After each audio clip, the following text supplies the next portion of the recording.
dengan Suster Nurul kan? Iya benar. Baik Ibu, jadi di sini saya perawat yang berjaga pada pagi hari ini dan yang sekaligus akan merawat Ibu.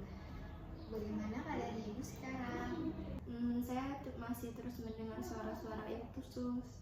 Baik Ibu, apa masih ingat latihan kemarin? Ingat, Sus, mengontrol halusinasi dengan melakukan kegiatan sehari-hari seperti mencuci dan menyapu. Bagus sekali ya Ibu, masih ingat. Nah, seperti kontrak kita yang kemarin, bahwa hari ini kita akan berlatih mengontrol apa Ibu? Berarti cara mengontrol halusinasi dengan bercakap-cakap pada orang lain. Benar ya. Baik Ibu, waktunya sekitar 5-10 menit. Apa Ibu bersedia? Iya, bersedia, Sus. Tempatnya mau di sini atau di tempat lain? Di sini aja. Baik Ibu, kita mulai ya. Baik Ibu, saya akan memberikan pertanyaan kepada Ibu. Ibu bisa menjawabnya sesuai dengan apa yang Ibu rasakan ya? Iya, Sus.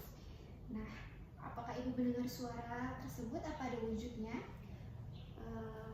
Tidak ada, Sus, tapi suara-suara itu sangat mengganggu saya. Baik Ibu, dalam sehari Ibu mendengar suara itu berapa kali? Hampir setiap malam, Sus. Hampir setiap malam ya. Kalau boleh tahu suaranya seperti apa ya Bu? Suara itu selalu menghantui pikiran saya, Sus, seperti matilah kamu. Apakah suara itu terdengar saat Ibu sedang sendirian? Iya, Sus.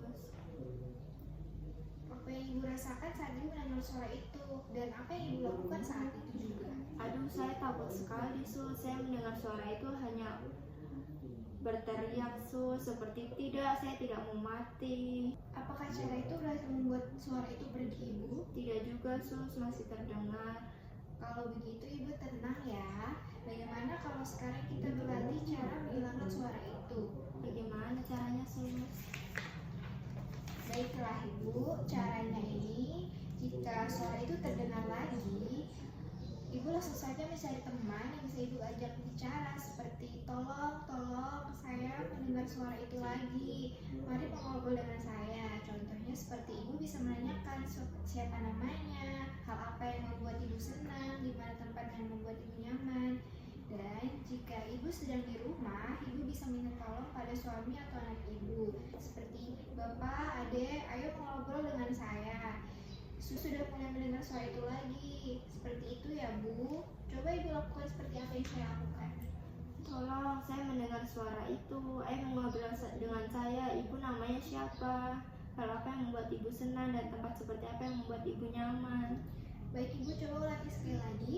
Pak, Ade, ayo mengobrol dengan Ibu. Ibu sudah mulai mendengar suara itu lagi. Wah, Ibu hebat sekali. Kalau begitu, jika suara itu muncul lagi, Ibu bisa mencoba cara itu ya. Baik, Sus, saya akan lakukan. Nah Ibu, kita sudah berlatih untuk mengontrol halusinasi dengan cara bercakap-cakap tadi ya Bu. Ya, Sus.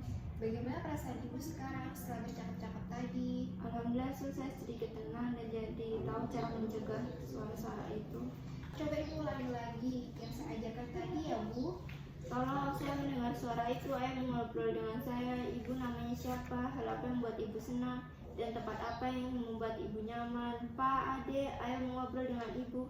Ibu sudah mulai mendengar suara-suara itu lagi. Iya, sudah bagus itu Bu. Ibu sudah paham kan? Jangan lupa masukkan ke jadwal keharian ya Bu. Baik, Sus. Baik Ibu, berhubung waktunya sudah kita sepakati sudah berakhir, bagaimana kalau besok kita bertemu lagi ya Bu untuk belajar dan melatih cara yang kelima, yaitu dengan mengontrol halusinasi dengan patuh minum obat. Besok kita berlatih di mana Bu? Di sini aja, Sus. Baik Ibu, jam 10 ya, selama 5-10 menit. Kalau begitu, sampai jumpa besok ya Bu, permisi. Iya, Assalamualaikum. Sus.